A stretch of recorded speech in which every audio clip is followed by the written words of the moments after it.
ગોડાદરા ખાતે આવેલી વાત્સલ્ય જનરલ હોસ્પિટલમાં 26 વર્ષીય રાણીદેવીને પ્રસૂતિ માટે લાવવામાં આવી હતી. પરિવારનો આક્ષેપ છે કે હોસ્પિટલમાં તબીબ હાજર ન હતા અને નર્સ મારફતે સારવાર આપવામાં આવી રહી હતી.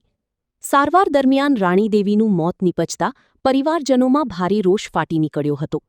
પરિવારજનોએ હોસ્પિટલમાં હોબાળો મચાવી જવાબદાર તબીબો સામે કાર્યવાહી કરવાની માંગ કરી છે. પરિવારે મૃતદેહ સ્વીકારવાનો પણ ઇનકાર કર્યો છે.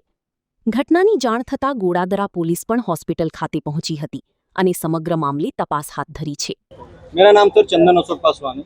क्या घटना हुई? कौन सी हॉस्पिटल? सर घटना ये बनी कि मेरी बहन जो है प्रेग्नेंट थी। 23 तारीख को डॉक्टर ने जो है डिलीवरी का टाइम दिया गया था और 17 तारीख को जो है मेरी बहन के पेट में दर्द स्टार्ट हुआ, तो मेरे जीजा ने उनको लेके हॉस्पिटल गए।